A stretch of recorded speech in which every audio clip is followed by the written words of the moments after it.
Fala Caveiras, beleza? Professor Caldeira para mais uma dica para você que está na mentoria Caveiras Negras para o concurso do Departamento Penitenciário Nacional. A nossa dica dessa vez é acerca do lugar do crime, o artigo 6º.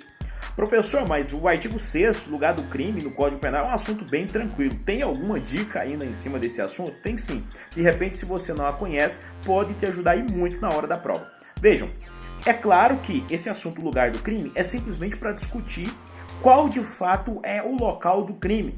No artigo 6º, nós relacionamos entre dois países, como por exemplo, a necessidade do conhecimento do artigo 6º quando tem o seguinte caso hipotético. Imagine que João deu uma facada em José com a intenção de matar, quando José estava na Argentina. Então a ação do crime aconteceu no país chamado Argentina. O resultado desse crime, ou seja, a morte pretendida por João, ocorreu no Brasil. Então José veio a óbito do Brasil. O que nós temos? Nós temos ação na Argentina, ou seja, ação em um país e resultado em outro país. Ação na Argentina, resultado no Brasil. Pergunta na hora da prova: qual é o lugar do crime? Qual é o local do crime para efeitos do direito penal? Nesse caso em questão, o artigo 6º preconiza o seguinte, que considera-se praticado o crime no local em que ocorreu a ação ou omissão no todo ou em parte, bem como onde se produziu ou deveria se produzir o resultado. Portanto, os dois países são considerados lugar do crime para efeitos do artigo 6º do Código Penal. Esse é o reflexo da adoção pelo Código da teoria da ubiquidade, também chamada de teoria mista. Mas professor, então qual é a dica? A minha dica é a seguinte, cuidado.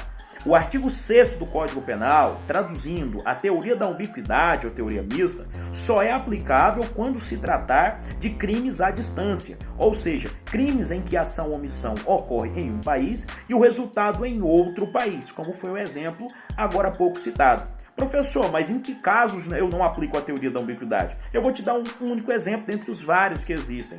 Eu vou te dar um exemplo de um crime plurilocal.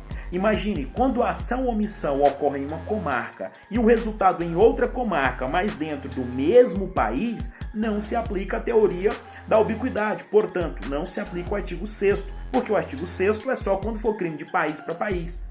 Por exemplo, se o indivíduo pratica a ação do crime no estado do Tocantins, que é o meu estado, mas o resultado do crime ocorre no estado de Goiás. Professor, aí eu aplico o artigo 6º do Código Penal? Negativo. Nesse caso é crime plurilocal. Esse conflito de competência interna é discutido pelo Código de Processo Penal no artigo 70.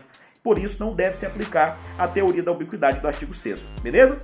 Um grande beijo e até a próxima.